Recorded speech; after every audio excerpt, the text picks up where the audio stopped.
Hi everyone, how are you doing? My name is Nicole Barnaby. I'm one of the graduate students in the African American and African Studies department. And we just wanted to thank you all for coming out today. As you may have read or heard somewhere, we really just wanted to provide a space because we know that there's a lot of energy and effort taking place in the Columbus area. And we felt like we should provide somewhere for all of these efforts to kind of be consolidated and strengthened in that way. And so again, we want to thank you for coming out. One thing that we do want to ask, because this will be very discussion-based and discussion-oriented, we do ask that everyone respect the opinions of everyone else that are here. And again, we really would like to come up with some tangible next steps, whether they be economic, political, more visible efforts like protests and rallies, but we want to come away from this knowing that we've planned to do something that will really make a difference. Okay, and so now we have Dr. Newsome who will come up and say a few words. Thank you.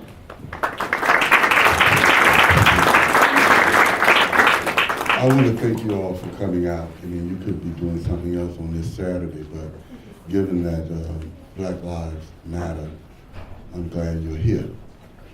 I want to say something about, I want to talk about some thoughts I'm having about this issue of police killing of black men and boys, other people of color, especially Latino people.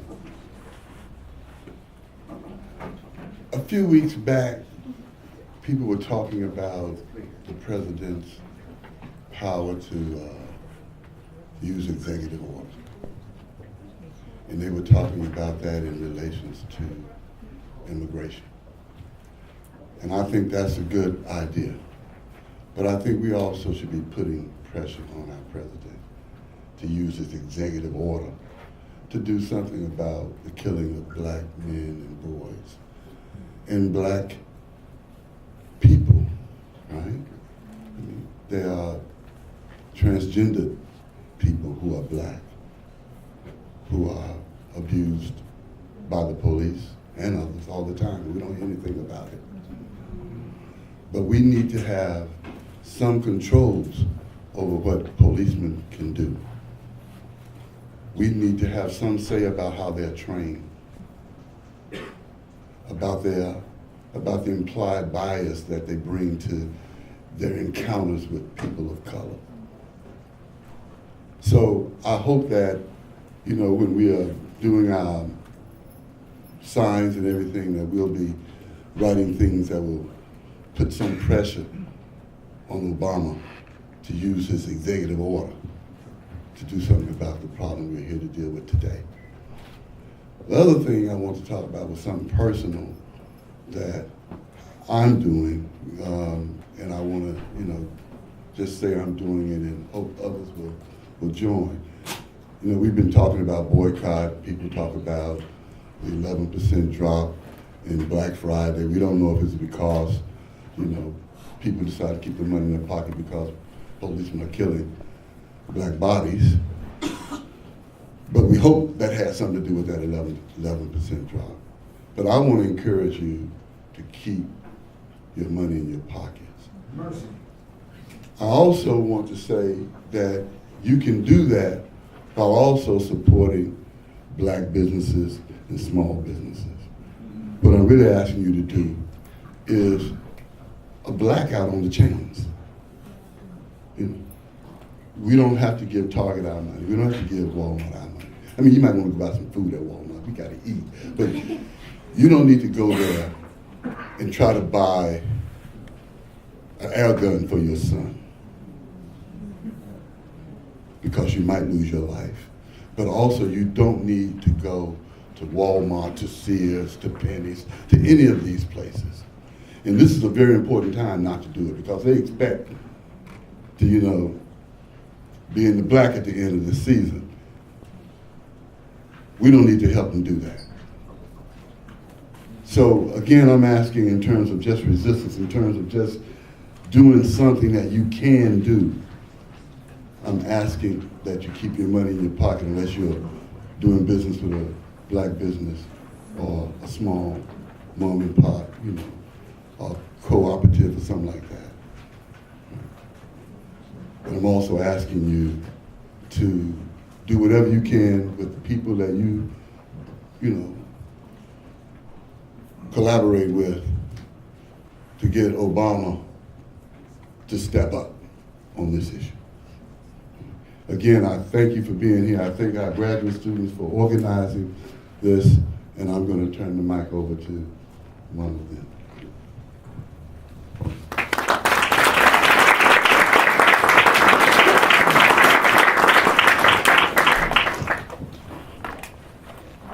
Okay, now we're going to have one of the professors in our department, Dr. Mpande, come up and speak with you all just briefly about activism.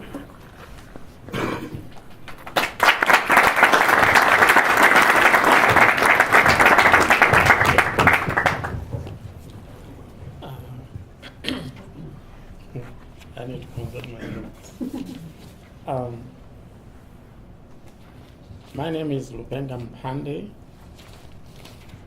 I've been. You can see how. Okay, maybe like this. Yeah.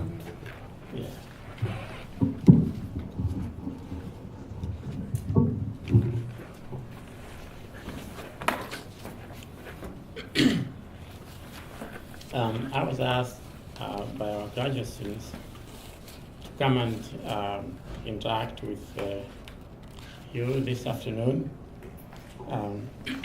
about what's going on.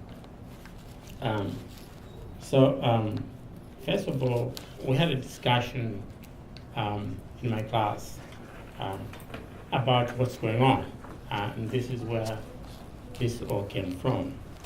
And I challenged my students by saying that I did not agree with the media portrayal of what was going on in New York with Eric Gardner as a murder.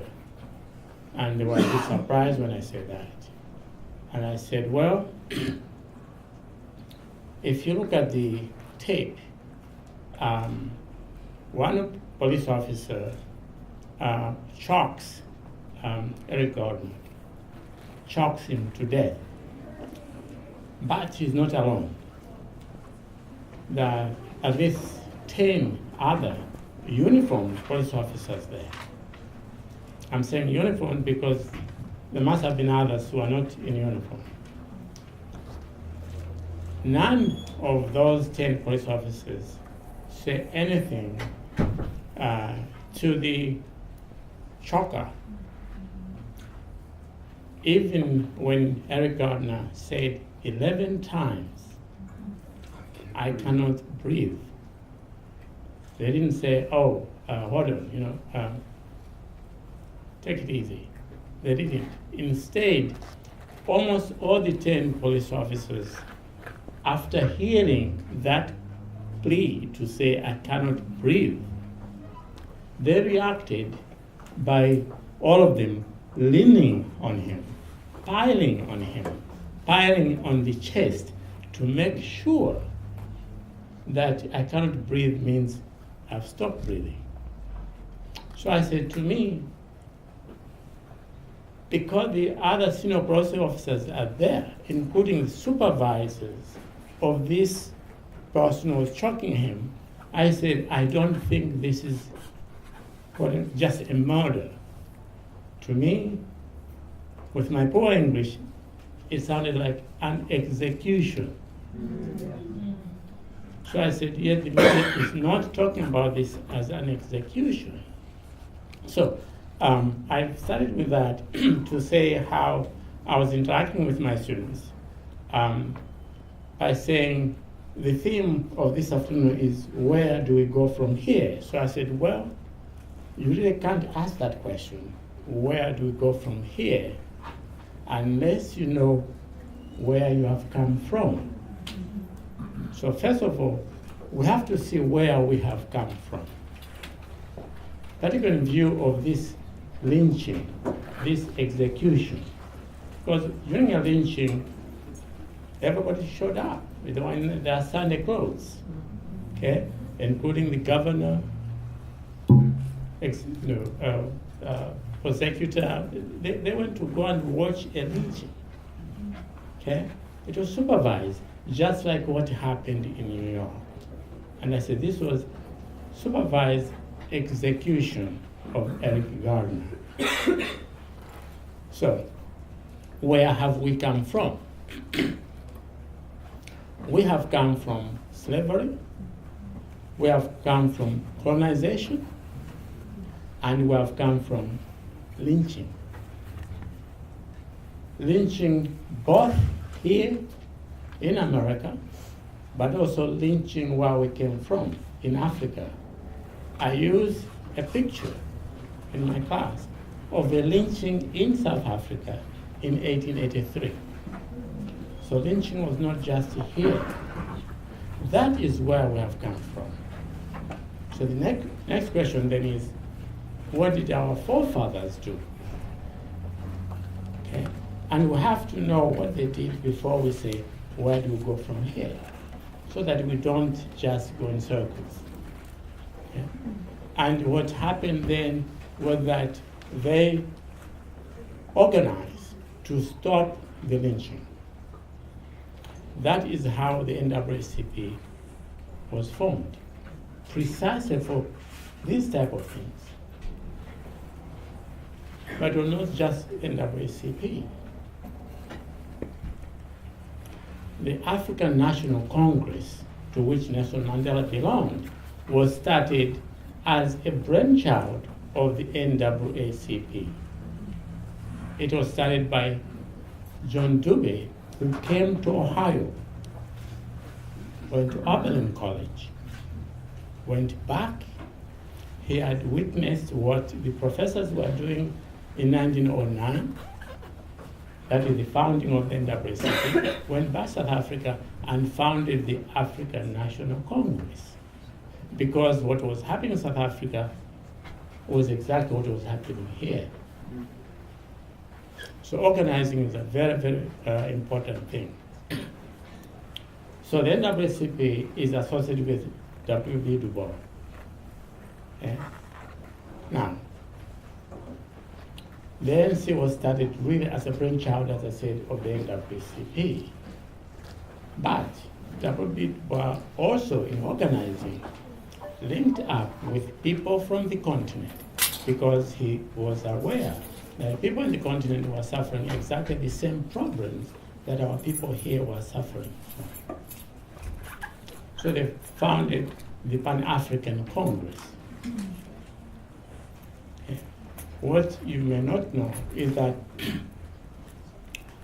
at the 1945 Pan-African Congress in London, which W.B. Du Bois helped to organize, he also presented a paper by somebody who could not be at that conference. And the name of that person was Solomon Plaquet from South Africa. Du Bois presented Solomon Plaquet's paper at the conference. For Solomon Plaquet, he was the first Secretary General of the African National Congress. W.B. Du Bois organized to have Solomon Plaquet come to America for 3 years to understudy him so that he could go back and organize the African National Congress on the blueprint of the NAACP. So what I'm saying, therefore, is the first thing you have to think about is organizing growth. That's what our forefathers did, and to organize effectively. Marcus Garvey, you have heard about that. Okay? Mm-hmm. That's the path to go. So, having studied history, what happened before, then we come to now. So, after all this organizing in the past, what happened then? What is happening now? So, what is happening now is what you saw with Trayvon Martin, is what you saw with Michael Brown, is what you saw with Eric Gardner, is what you saw with the kid in Cleveland. That's Rice. sorry. Tamir Rice. Tamir Rice, yes. So that's what's happening. Thank you. That's what's happening now. Okay. So after examining what's happening now, that's when we ask that question: where do we go from here? And my suggestion is that we really have to make a decision. And the first decision we have to make is, what do we aspire to? What do we want to see our children tomorrow? What type of life do we want them to live? And then after seeing what's happening in terms of police brutality that is done with impunity, because the police officers, as I've said, supervised the killing in New York. They were there. The guy was gasping, "I cannot breathe." So lean on him. It was supervised killing, lynching, the same thing. So then we have to organize by making sure that our youths are protected from this type of police brutality, making sure that our children will have a bright future tomorrow, better than the life our forefathers lived, better than the life we are living. And I've just examined what our situation was in the past, what the situation is today. We don't want that. You have to make a decision that no more. We have to stop this.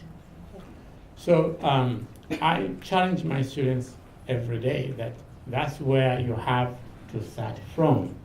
Make that decision that no more. We are not going to allow ourselves to be bystanders, to be spectators when this type of thing is going on. I think that's where we go to from here. Thank you.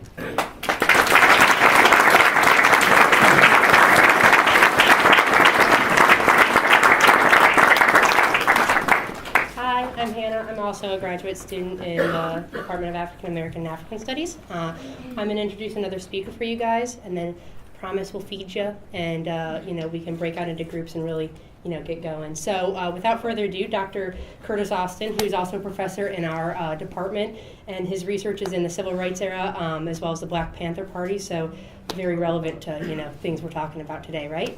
So welcome, Dr. Austin.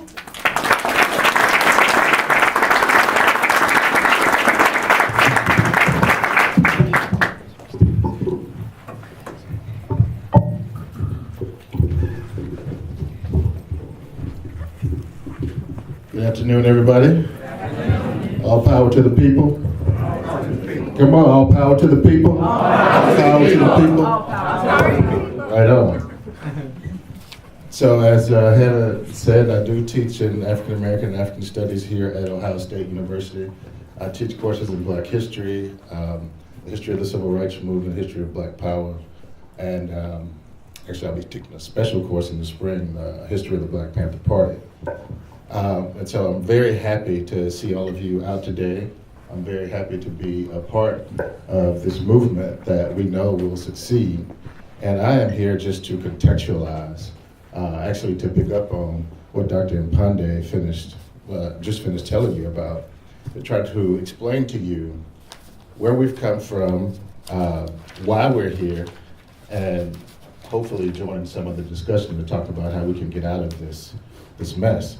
The first thing that I want to mention is that people ask the question on panels. You have hundreds of pundits on TV, what's wrong with the police? Do we need to give them more training? I can tell you there's absolutely nothing wrong with the police. The police departments across this country work exactly like they're supposed to work. They are a well-oiled machine, and nothing is wrong with them as far as they are concerned. And as far as the people who are in control of the police are concerned. Right on, they're not broken, but we're gonna break them. We're gonna keep them doing that. And I always like to encourage my students to really not believe anything I say. Go look it up for yourself. And if you do your own research, what you'll find is that the police in this country were created to keep black people in their place. Not to protect and serve, but to keep black people in their place. And their place was a subordinate place in slavery and after slavery and segregation. So when you think about the fact that all white men in the South, I'm not as clear on the history in the North, but all white men in the South were required to serve as patrollers at night to keep blacks from escaping, to make sure that blacks didn't break in and steal this or that, and so on and so forth. That was the original police department in this country. There were no jails to speak of in the South. You didn't need jails in the South during this period because slavery was jail. And they weren't really worried about the poor whites. So after slavery, you get something they call the 13th Amendment. And I would encourage you to actually go and read the 13th Amendment. What it says is that slavery is abolished. And then there's a little colon. And then the word except. Well, you know, I can either be, you know, a racist, except, you know, which one is it? Am I a racist or something else? Am I a teacher or something? I either am or I'm not. So slavery, they say, was abolished in 1865, except if you're convicted of certain crimes, right? And if you look at what's going on in this country today with mass incarceration, and you look at how the prison industrial system works, where you have companies like Smith Barney and Chase Manhattan, Bank of America, investing billions of dollars into prison, then you realize that slavery never ended. It just changed its face. There are still people working for this country in federal, local, and state prisons for absolutely nothing.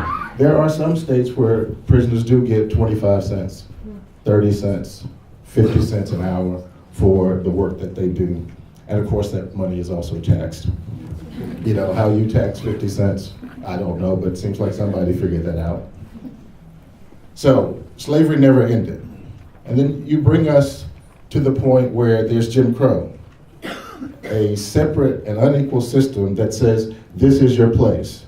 Your place is inferior housing, inferior education, inferior health care, inferior everything. But now the law says that it's supposed to be separate but equal. Nobody ever tried to make it equal. None of the people in charge of making it equal ever tried to make it equal. They did a really good job of making it separate, right?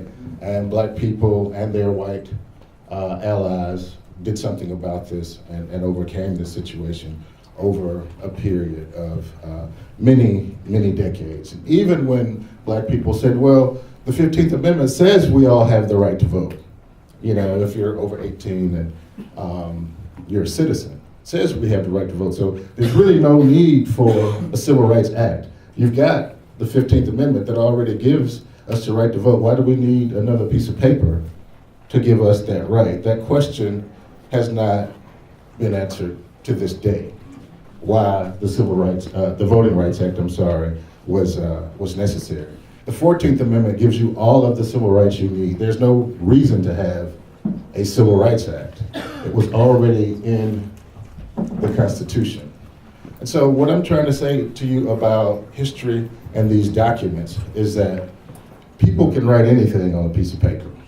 You know, this whole everybody is created equal, you know, this is a government of the people, for the people, and by the people. Yeah, we believe that.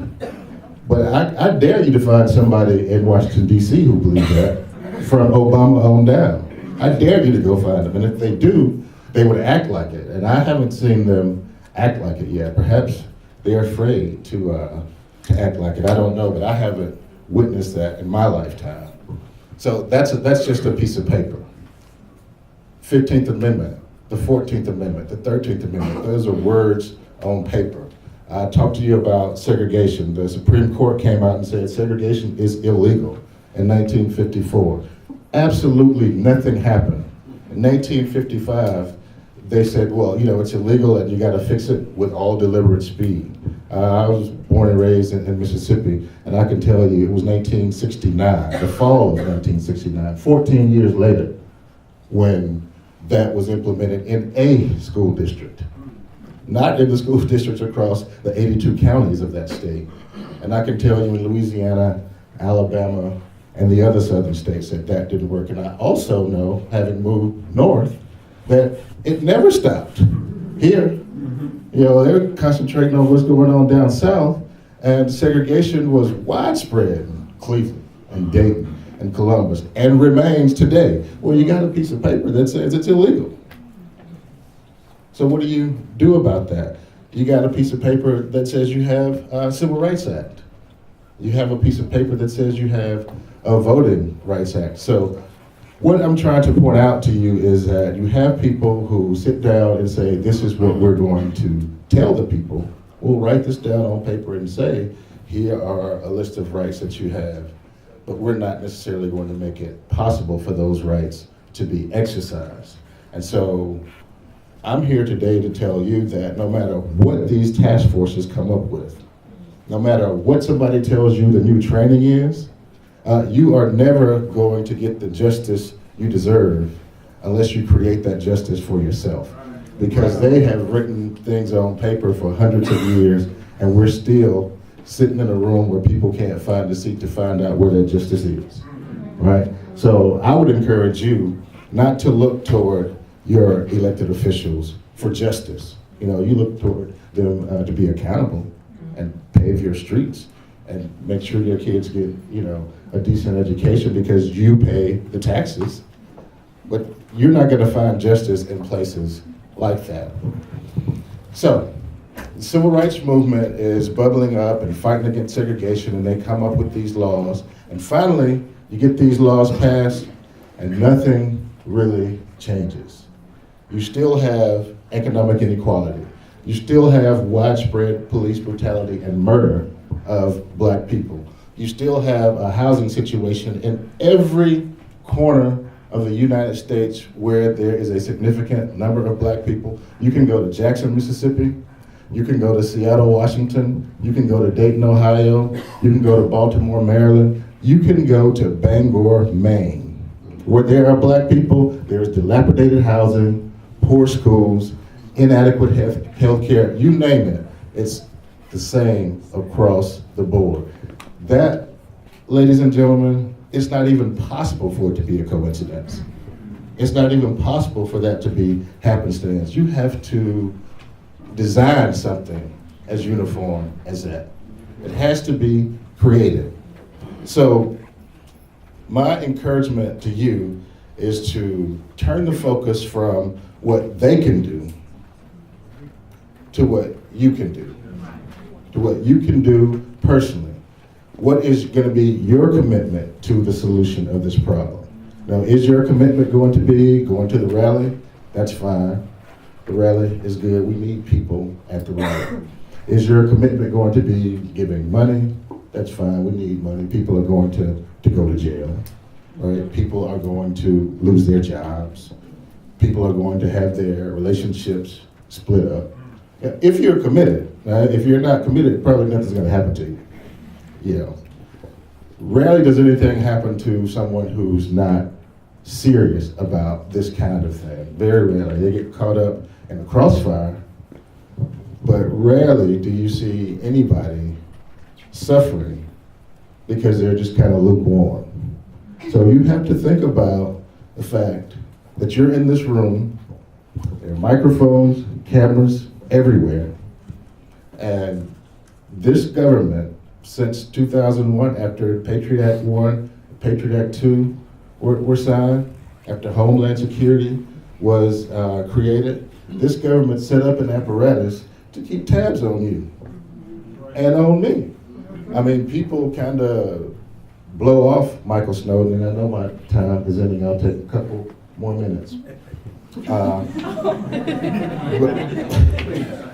But you know, if you try to research and find out what he was saying, he was telling you that you don't have any privacy. You know, and it didn't just start last year or year before last. You know, it's been going on for a long time. So if you would Sprint or T-Mobile or AT&T, you know, you're paying these, and I'm paying them too, these high prices, all of your conversations are being listened to, right? All of your email is being monitored. And some of you, us, I might say, are being followed. So you have to ask yourself, am I ready to go beyond these halting steps of protesting, of discussing, of what have you? Because Dr. Mpande told you, they're telling you how they feel about the situation. You know, they told you when they killed Mike Brown how they feel about the situation. They told you when they killed Eric Garner how they feel about the situation. Now, all of us know somebody can tell you something and mean something else, but action is supreme. When somebody does something, you got a boyfriend who cheats on you, you take him back, 9.5 times out of 10, he's gonna cheat on you again. That's just how it is. It's not black or white or male or female, it's human. If you do it one time, you might just do it again. So, what do I mean by that in the context of what we're talking about? We know the names of Tamir Rice. We know Trayvon Martin, his name. We know Michael Brown. Trayvon Martin, Tamir Rice, Eric Garner. We know those names. But do we know the names of the 518 other black people who between 2012 and 2013 that were killed, and these killings were labeled justifiable homicides by cops? Do we know those other names? That's just 1 year. The news tries to make you feel like, well, the chokehold was outlawed in 1993 and this guy, you know, did it, he's in violation. Since 1993, there have been 2,119 chokehold deaths in New York. And you didn't even hear about that. So it wasn't like, you know, this guy used it one time and, you know, we ought to do something about it. This doesn't even include the chokehold deaths from people who were complained about, police officers who were complained about over and over again. These are, the 2,119 are separate deaths. So when you add all of the complaints from the cops who did it over and over, the New York Police Department is telling you how they feel about the situation. And the DA is telling you how he feels about the situation. So I believe Mike Garner's life matters. Eric Garner's life matters. I believe Michael Brown's life matters. But I also believe that the lives of all these other people whose names we do not know matters. And I can tell you with absolute certainty, without the kind of interracial, interethnic movement that I see bubbling up in this room and on my computer and on TV screens across the world, it's not just in this country, that we're not going to succeed unless we put aside our differences and tackle the actual problem. The problem is we are not respected as human beings. That is the problem. And so you can allow another human being to disrespect your life or not. People do things to you for as long as you allow them to do things to you. Now, just give you an example. Here's a young man here. I might not like his jacket, right? If I come over there and start slapping him because I don't like his jacket, he has a choice to let me keep slapping him, to slap me back, to get me off of him, to get under a chair and get away from me, to take off. He has a lot of choices. And he's telling me now, most of y'all can't see that he's gonna keep his chair and keep me off. That's, you know, he's not having it, is what I'm saying. And this is who I want in my corner. I want somebody who's not having it. You can't say, because this is what they all keep telling us, and I'm not encouraging any kind of violence, but every time we see something on TV, don't they say, well, they're nonviolent protesters, right? Are they nonviolent? You know, what's happening with these outside agitators? What is an outside agitator? We're human beings. I care about what goes on in St. Louis. I care about what goes on in New York City. So I'll wrap up what I'm saying with just a little bit of a story. In 1966, the Black Panther Party was founded in Oakland, California, and it was founded for the same reason we're all in this room now. Because the month, October 66, the month before that, from September to October, 7 black kids were killed in the Bay Area from Santa Cruz, of all places, San Jose, of all places, San Francisco, of all places. 7 deaths in 1 month, every single one of them a black child, teenager, every single one of them unarmed, 4 of them shot in the back. 4 of them, all justifiable homicides. So you had an organization who rose up and said, we're not going to take this anymore. They began to patrol the police because it was legal to have a gun. Now, I have researched the laws of Ohio, and unlike most other states, you can actually buy as many guns and as many bullets as you want in this state. I was shocked to learn that. In Mississippi, like 10. If you buy semi-automatic weapons, you can only have 10. In Ohio, you can buy 1 million semi-automatic weapons that you can afford. In Mississippi, you can buy up to 10,000 bullets. Why you would need 10,000 bullets, I don't know. But in Ohio, you can buy 10 million. It's the law. And you best believe that the people who are going to be watching this broadcast, who are going to be checking us out and saying, oh, did he say something wrong, are going to be looking for an opportunity to say, you know, there's something wrong with what this person is saying. But it is Ohio law. And if it's wrong, then they're wrong. I wasn't even living here when they made the law, you know, but I do intend to obey the law and abide by it and benefit from it. I do intend to do that. And I hope that you intend to go beyond where you are now and figure out what your place is in this movement so that we can all have a conversation about what it's like to be peaceful and kind and respectful to each other rather than what it's like to be violent like they have been with us, unkind like they have been with us, and disrespectful like they have been with us. And so I would encourage you not to take it anymore, just like my colleague, because I don't intend to take it anymore. Thank you for your attention.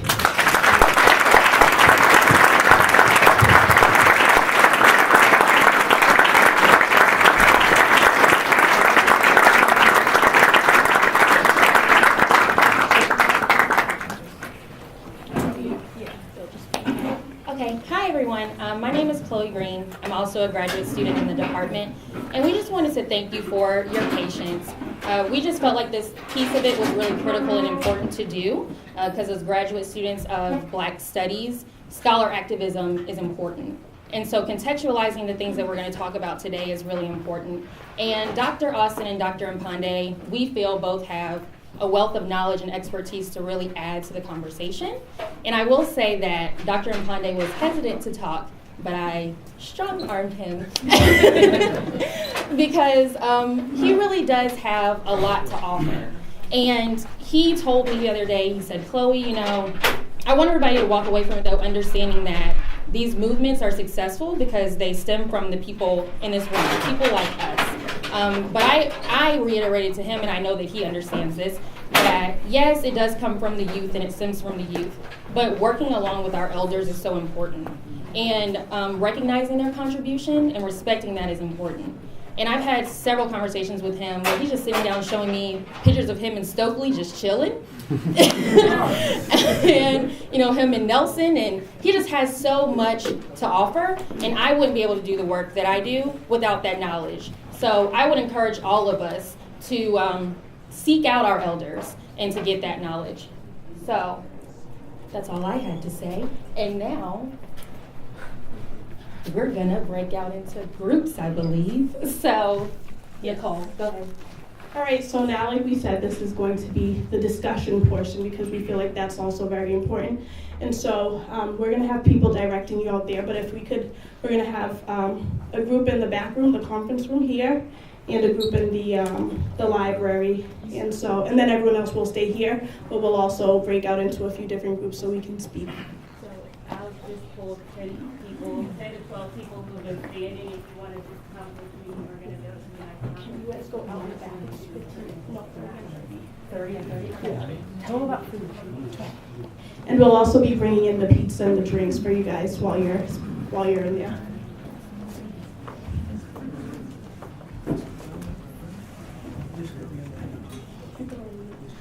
If everyone could hold off for one more second, we do have one more person that would like to speak briefly. Wait, Hannah. Thanks very much to the graduate students and the professors. My name's Cliff Arnebeck, and I work with Bob Fitrakis. We're both attorneys. We've been working for the National Association for the Advancement of Colored People at the national level and Jesse Jackson Rainbow Push Coalition since 2004. And you might ask, well, why would two Columbus attorneys be working for these national organizations?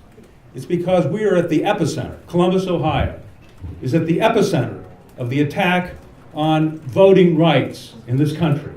Amen. And we began our representation in the 2004 election, which was stolen. Yes. And we are the epicenter of the attack on voting rights. And this attack on voting rights is related to the attack on young black males for assassination, for imprisonment, for the destruction of the black community in the inner city. And after our work in the election area, next thing you know, I have represented a young man who was shot in the side of the head by a police officer, unarmed, for riding a bicycle while black in the inner city. I've been counseling with a young man who was shot 7 times by a police officer for sitting on a bench while black in the inner city. For a young man on Martin Luther King Day, 2012, shot in the back twice by a police officer for walking down the street while black in the inner city. We have a problem here.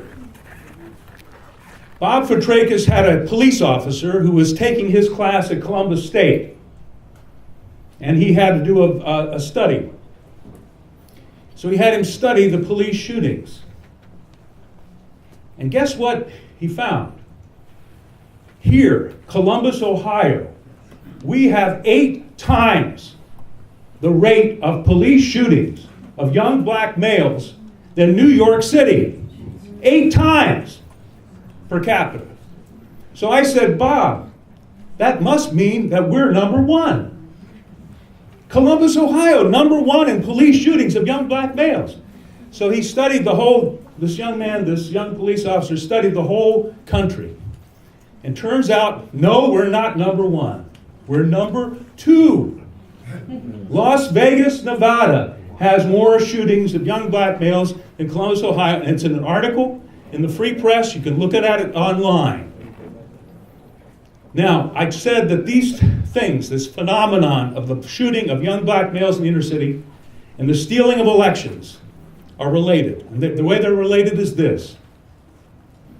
After Karl Rove architected the theft of the 2000 election, there are 2 things that he did. One of his 2 things in his multiple faceted policy position in the White House. One was to get HAVA passed, Help America Vote Act, to create electronic voting machines that could hack elections for the next decade, which they've done.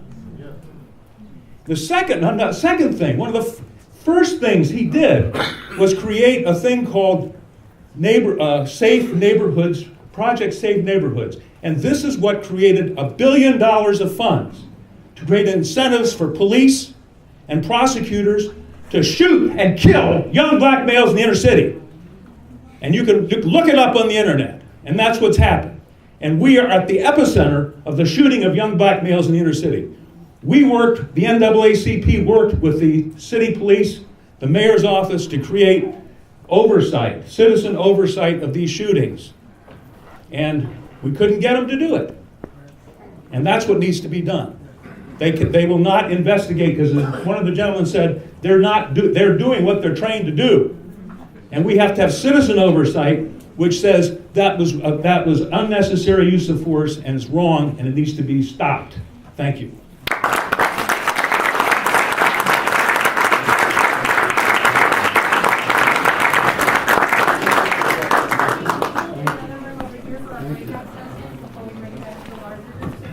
We want to move chairs around. Yeah, we'll wait until everyone else that's moving files out, and then we can kind of figure out how we'll.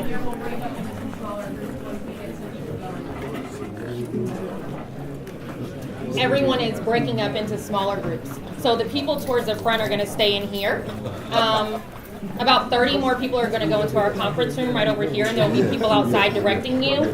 Nicole, are people going into the library? And another group going into the library. So if I could have about 3 middle rows stand and make your way to the library, that would be lovely. Okay, as we reconvene here, there are plenty of chairs up front for those of you who want to sit. You don't have to stand. You really don't. As you move to your seats, I just want to make a quick comment about a very popular movement, the Civil Rights and Black Power movements. And people write about this. You've probably seen many videos about it. You know, what Martin Luther King did, and Rosa Parks, and Huey Newton, and Bobby Seale, and Angela Davis, and all of these people that we elevate as members of the movement. But I just want to say to you that none of these individuals, from King to Angela Davis, would we remember if the people had been doing what they were doing. Angela Davis did very little compared to what poor people did. Huey Newton did very little compared to what the majority of the people who joined the party did. He never served a single breakfast. Newton and Seale never, gave a single class to young kids. It was the people that did that. You've heard of Rosa Parks and Fannie Lou Hamer, but there were thousands of people whose names you haven't heard of that make this movement resonate in your mind today. Those are the people you remember. But the reason those movements were successful is because people like you whose names we won't remember. And so please keep that in mind as we move forward, that we're not looking to be famous. And in fact, the less famous you are, the more effective you will be. So please keep that in mind as we continue to organize around these issues that are so important to us. There are still chairs up here. No one really has to stand. There are enough seats.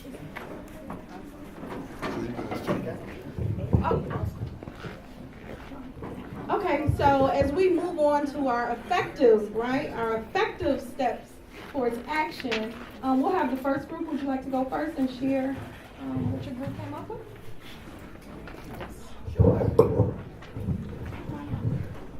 I'm going to model the brevity of how to present this so that we're not here all night. Hi, I'm Sandra Quick.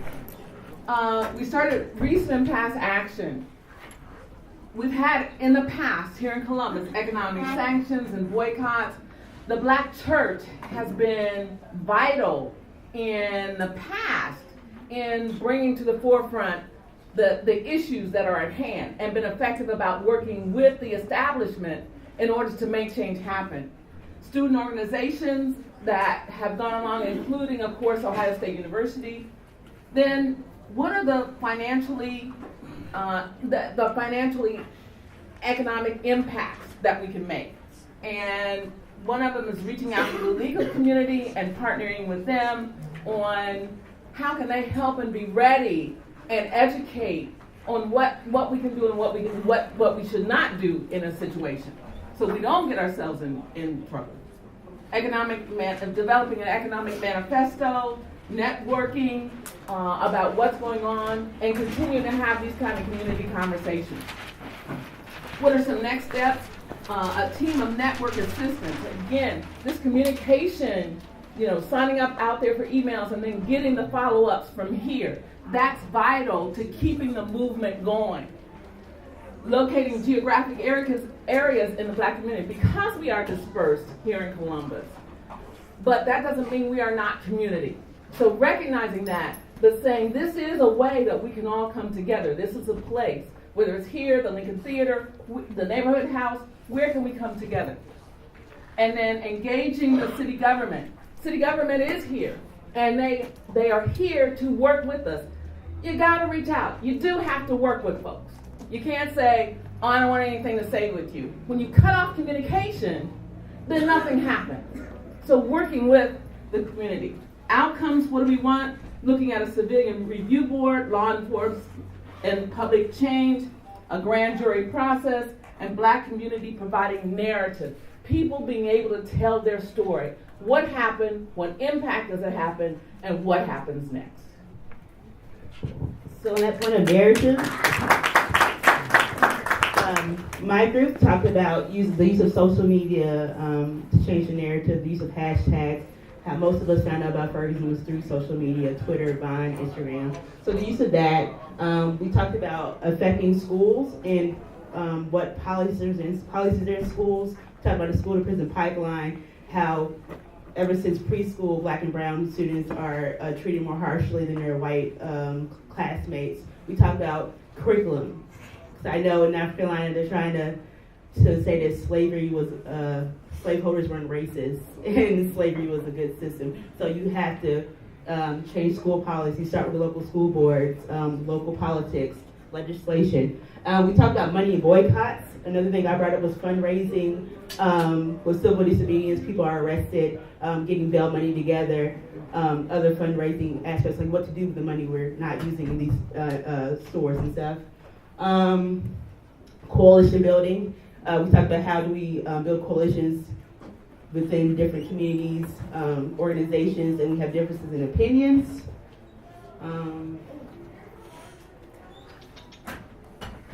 That was about it. And I guess the next.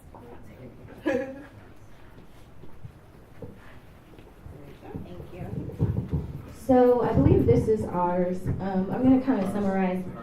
Oh, I was wrong. See. So I'm just going to kind of summarize. My group was very passionate about the issue. We believe that there are a lot of problems, and I don't know if we even got through all the questions, but basically we want something to start today, and we want it to be radical. One thing we talked about was reaching out to people who, it was mentioned that we're very like-minded. Reaching out to people who are not as like-minded as we are is a big thing because we can't do it by ourselves. This is a very systematic problem, and we have to engage more people than are already involved. One of the things we think we do very well is communicating and people knowing what's going on out there. And my group, please feel free to speak up too as well. Help me here. Which one is ours? The brown one? Okay. What should we do involve youth and the people who are affected? There was a great, someone came over and talked to us about some events that they have going on about ways to involve the youth with, basketball games and things that, they are interested in. They don't want to sit in a room full, and talk. We have to find ways to engage them that keep them involved. February, Black Justice Month, really taking hold of this upcoming Black History Month, really being involved more than ever and really showing a presence and letting people know that we are not going to let up on this issue. We're not going to let it fizzle. We want to see some real change here. And again, with the problem, systematic racial discrimination, and it's larger than police killings. Did I forget anything? Thank you.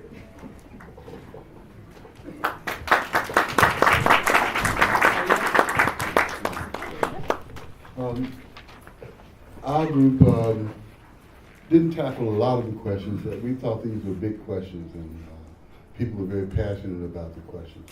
So we did as best we could.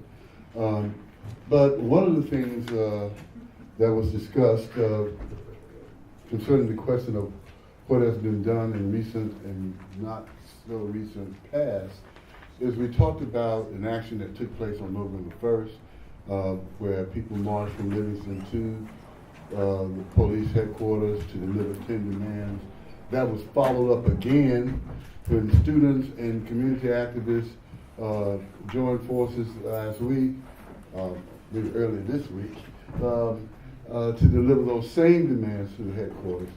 But we also talked about the most effective way to make sure that those demands are taken seriously is that we have to keep going to the headquarters. We can't do it in November and then do it again in January. We have to figure out how we can organize ourselves so that every week those demands are going downtown. The other thing, we talked about what has been effective, locally, and in that, let me see, what do we have here? I'm sorry. We talked about years ago, there was an attempt to have Cop Watch. There was an attempt to have community oversight. And those things never really happened. And I think people gave up, And we need to put that back on, Cop Watch, and demanding community oversight of the police needs to be on the table again, and we need to be vigilant about it. Suits need to be filed against the Columbus Police Department. And we talked about a group that we thought was pretty effective when it was around, and that was POOR. James Moss, who was the leader of POOR, was a good friend. And it means that we have to, know who our police officers are, particularly our black police officers, and see if we can find allies among them. POOR was a group of black police officers who were allies with the community. They addressed police brutality on a regular basis. They addressed racial profiling on a regular basis, and we need to do that again. We might need to, reach out to our officers, black officers on the force, to see where their heads and hearts are.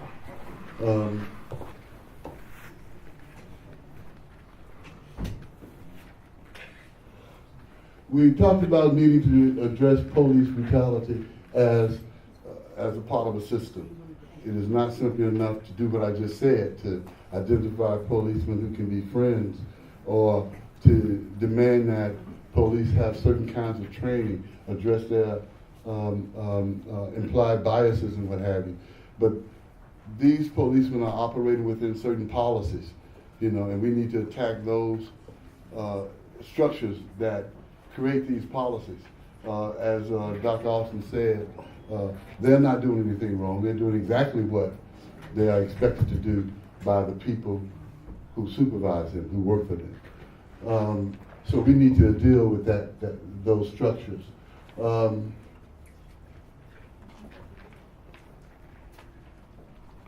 We also talked about, and this is what I think this gathering today is about the various groups that are working on this need to be in touch with one another. I said in our group discussion that before we leave here today, anyone who's representing a group needs to come and, introduce themselves and talk about their group, and we need to have, collaborative, exchanges and projects. So I hope that will happen before we leave here today.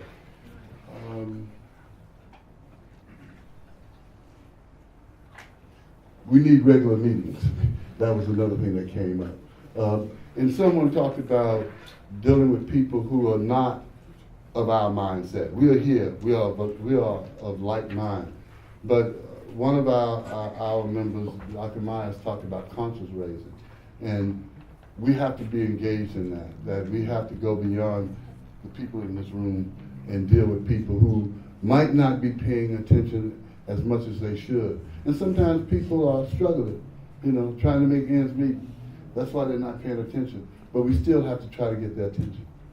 So there has to be conscience raising efforts on our part. We believe there has to be a global understanding of white supremacy. There was a suggestion that we need to make our legislators accountable. We need to be writing to them. We need to be in their face, you know. So I think that was it for us. Thank you. Back in the day, we used to call them teach-ins. Yes. That's what you were talking about. Conscious raising, teaching, yes. Give them the vocabulary now. The next group, the group that's in green. Peace, everybody. All right, so we are the green section to the left. A few things that we talked about. Let's see here. Get closer if I can. One of the things we talked about was coalition building. One of the issues that we talked about that was ineffective was communication. Though it has been better, as Dr. Newsom said, there are a lot of organizations out here. And what does solidarity and coalition really look like? How do you truly be an ally? So those are some of the things we talked about, but specifically for the coalition building, how can we continue to build this power? And we talked about the coalition building has been organic. We're here organically, right? But if there's some structure around our organizations, how can we continue to move forward? Since we're talking about power to the people, we need the people to be involved to have this power.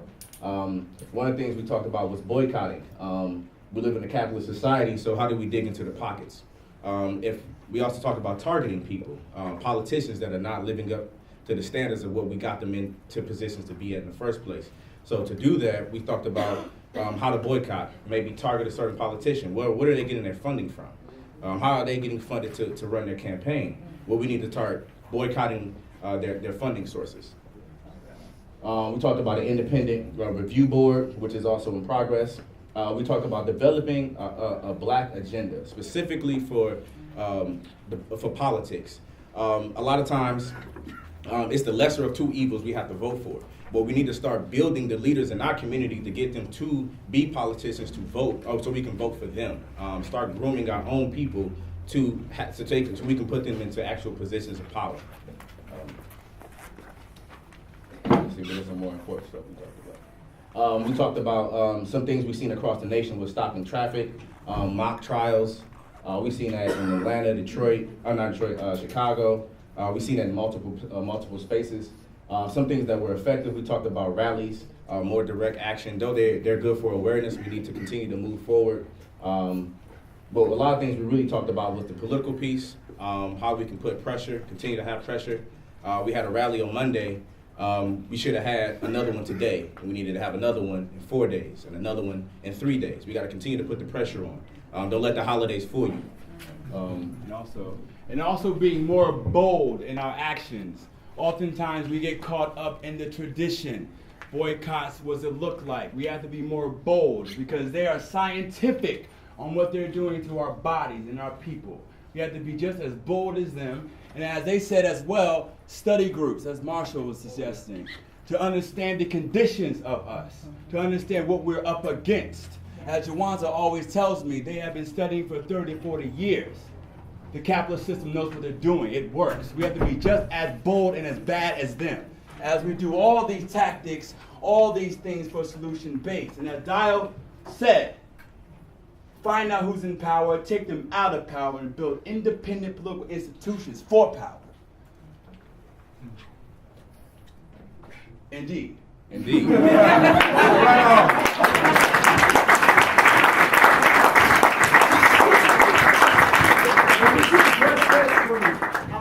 Has the president of the university come out and condemned this? No. Okay, what we're saying is that pressure you're talking about needs to be put on Dr. Drake and Dr. J, and they need to get a formal declaration from all of the staff at the university condemning those actions. And if Obama, if he doesn't come out, we need to go to the White House and call him a coward. We've already been to the White House. Let's get it correct here. We have already sat at the White House. There have been Dream Defenders, Ohio Student Association, BYP, MAU. They're looking at us as a race issue. Okay? Obama does not care. Go He's call him concerned a about. coward. We have to think about local things and also build globally. because it is not a question of those puppets who are puppets of the economic system. We're not trying to move them. We're trying to take them out. Okay? So let's be clear about our objective. As we build coalition, our objective has to be very clear and scientific if we're going to act. Because they are serious and they're killing us one by one with impunity. Okay? It's a serious, we are at war. Jawanza always says we are at war with ideas. It is serious. We were in a conversation with the prosecutor 2 days ago. I've seen racism on the bottom level with police officers, with Klansmen, with NRA. I've never in my life seen a racist pig in a position of power. It was different because he literally said, F you, I don't care, show me a case. We have more intel on social issues than he does. He didn't even know or was even concerned about Tamir Rice or John Crawford or Mike Brown. He literally said to us, I'm not familiar with that case. This is a man in power who gets elected. What we took away from that was that we're going to take him out by any means. Who was that? Ron O'Brien. Who ran unopposed last time. Yeah. Now, run somebody against him and bring the movement down to his office. Because he's not afraid of anything. Target. So as we target these people, let's study our local politics. Let's also study global politics as we continue this struggle. Because it's a continuous struggle for liberation for the people. Let's not get it confused and get it twisted. It's not pretty. It's not a race issue. All right, it's a class inside of a caste system. That's all it is. All power to the people. Power to the people.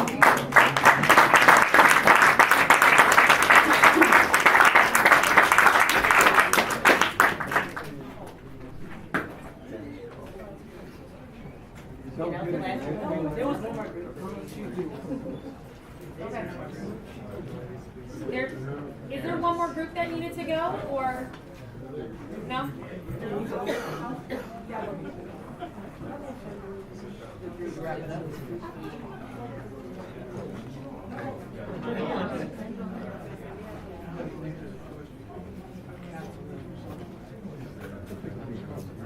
don't think so.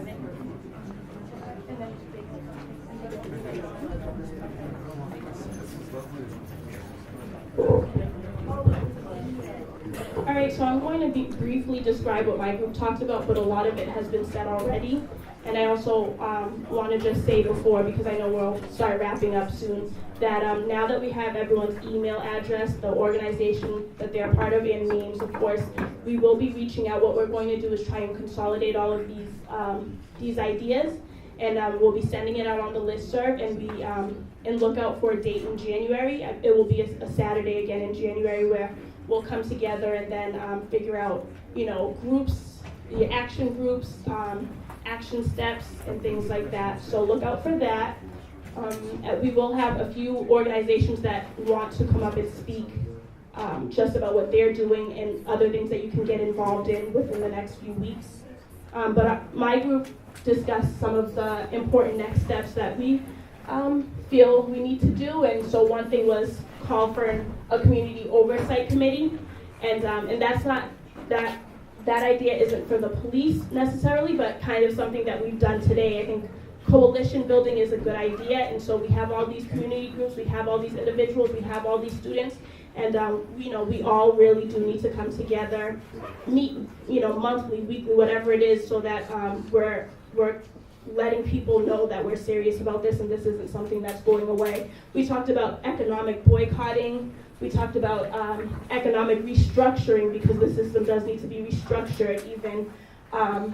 We talked about bringing the police into conversations, because that is important too. I've had a couple people ask me if we even communicated with the police, and I'll say that we didn't think to do so, but that was suggested, and I think that's a very important idea. And then again, being visible, marching, but also having conversations, and not conversations just in this room, but bring people into the conversation. Because obviously we're here because we know something's wrong, we know something needs to be done about it, but not everyone does. I mean, I don't know how they could not know, but people don't know, so that's something that we feel needs to be done. We talked about the restructuring of the government itself. we talked about a state review board, and that has to do with the police officers. We need someone checking on them. And again, a couple of these things have been said already, but we hope to, one thing that was suggested and would be a good idea is to take this, what we're doing here, and make it a national thing. And so I know we have community groups that have chapters in other places, and so if we could get those chapters to, start reaching out to the community and make their own coalition there, I think that could be very powerful.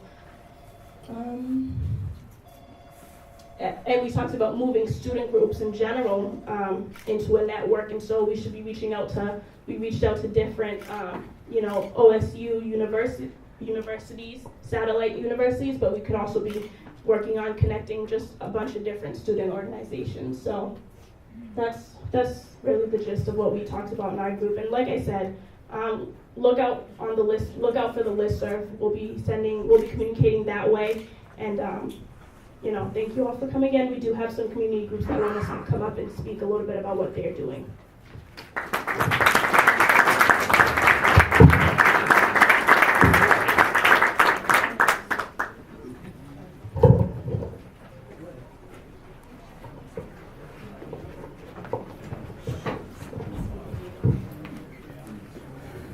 Hello everybody, I'm Timothy Singratson-Boone.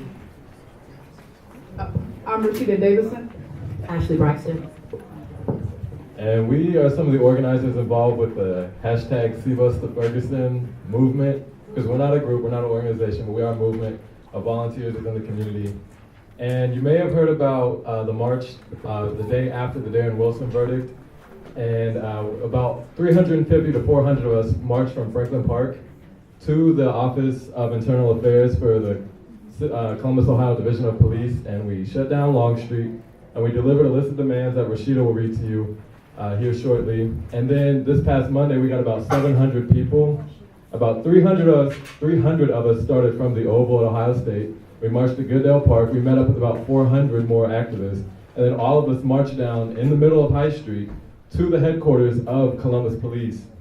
And we're letting them know that we have a list of demands, both national and local, that we want to see within this community.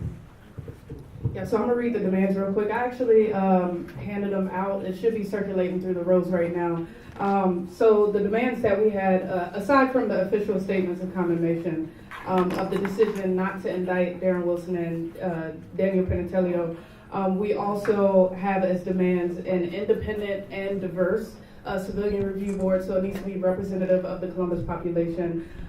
We demanded required shooter bias trainings, so if officers are tested and it's shown that they're more likely to see harmless objects with black youth as being weapons, they do not need to be a part of the police force. Demilitarization of the Columbus Police Department, and also community-based police management. So this is pretty much to say that officers should only be patrolling areas that they actually live in, so they need to be familiar with the community. Yeah, so we have a few plans coming up. After the march Monday, it was the second march numbering in the hundreds. So we feel at this point that CPD is ready to take us seriously. And they've actually reached out to me and Rashida and a few other organizers for meetings. But we've seen the civil rights movement, and we know that there was the Big Six, and it was an elite group of all men who got to meet alone with President Kennedy and President Johnson. We don't want that. We want a meeting out in the open where we have a few negotiators on a stage, either at the King Lincoln Theater or at the Hale Center at Ohio State, wherever the community has access to, and then community members will be able to fill the seats and not just watch and listen, but also participate and critique either the police or us if we're not fighting well enough for the community on stage. So we definitely want full transparency. We don't want no secret meetings. We don't want to be wined and dined and by powerful people. We want the whole community watching, because this isn't about policies given to us by the police or the politicians, because we want legislators and city council at this meeting too. This isn't about them giving us anything. This is about restructuring the dynamic of power in our city. And we want the whole community out there. So keep that in mind. And we have a few other interesting creative ideas coming up.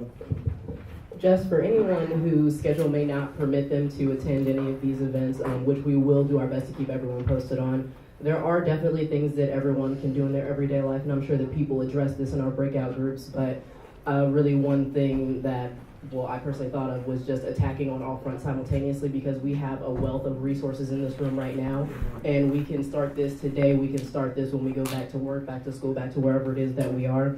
And we can work with whoever we have connections with to bring this to people's attention and to try to figure out a solution, and basically to just bring everyone together, because as someone said earlier, we do need to put our differences aside, because this is a problem that involves everyone. It permeates absolutely every aspect of life in America and probably really across the world. So yeah, just do your part. And if you would like to stay updated, there's a hashtag at the bottom. It is hashtag CBUS2 Ferguson. You can also send an email to that exact same thing, cbus2ferguson@gmail.com, and we can keep you updated with everything. Without the hashtag. Yeah, no hashtag in the email. But yeah, do you want?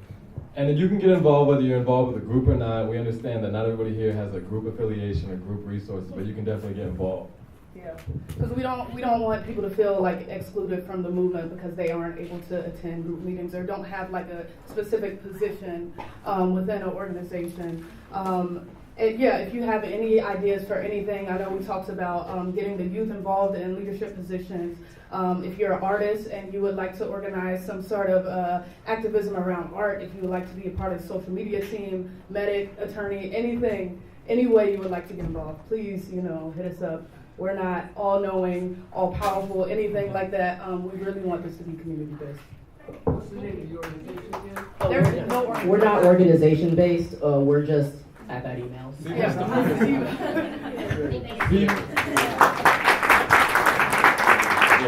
to Ferguson without the hashtag. I just want to make sure. Don't put the hashtag in the Gmail unless you search it on Twitter. So thank you.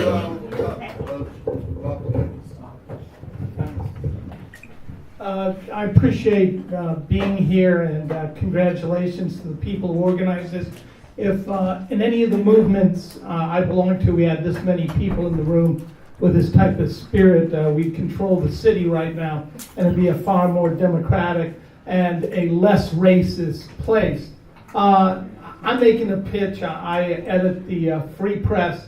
I've been involved in some things here historically. 1992, maybe some of you know, we actually fought hand-to-hand combat to get a chance to talk to George Bush after the beating of Rodney King. I've never seen so many police cars in the city history. We didn't make it, but we got close in that case. And also, they beat a lethal Walt, right? They beat the wrestler at Ohio State for stepping into the street and knocked his teeth out. I was with Anti-Racist Action and Cop Watch. Good groups, both of them. Part of the problem is that they didn't really move enough off campus. But they did a tremendous job. They were beaten. They were harassed for doing nothing but exercising their First Amendment right and videoing the police of Columbus, who would not tolerate that. So I think I'm with the Free Press right now. Any of you who want to write, we're posting every day at freepress.org. I wrote the article there on the FBI stats showing that we're number 2. We've got a police force that is out of control, that's withholding records. The NAACP met for 2 years with them. They refused to give over the data on the shootings. I think the target, I was in those meetings, they refused to give it over. They say if we don't keep it as a record, we don't have to give it over. I say we show up at Internal Affairs, which is right down the street soon, and ask them. We have a right under 149.43 ORC to get the records to show up during business hours. If this many people showed up, we would get those records and you would find that people there have been shot repeatedly, and the witnesses are saying they weren't armed. This city is involved in one of the biggest cover-ups for a major city in its police shooting. And we need to get those records, and we need to have an actual audit. There's no accountability whatsoever by the police here, and they know it. And the people in this room, if half of us showed up on one day, I'm willing to do it. I'm an attorney. They beat me enough already. I spent the 1990s being beat by them repeatedly. It's not a problem. I'm willing to go down there. I'm willing to sue them. I'm willing to write about them. And I would be proud to be part of your movement. I'm happy as hell that, it's not a small group of people waiting to go to get beat again. I'm looking out, and you are the people that are going to change the very face of this city. And I congratulate you.